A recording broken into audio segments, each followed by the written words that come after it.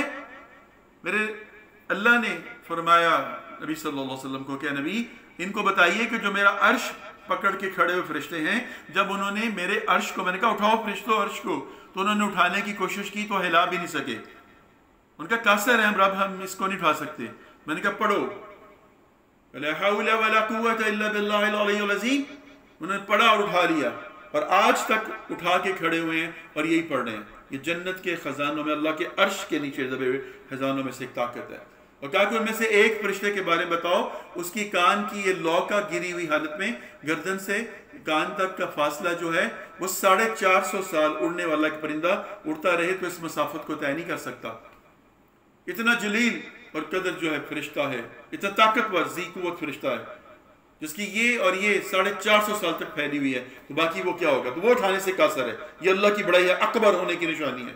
اللہ اکبر اللہ اکبر لا الہ الا اللہ واللہ اکبر اللہ اکبر للہ والحمد. فی امان اللہ.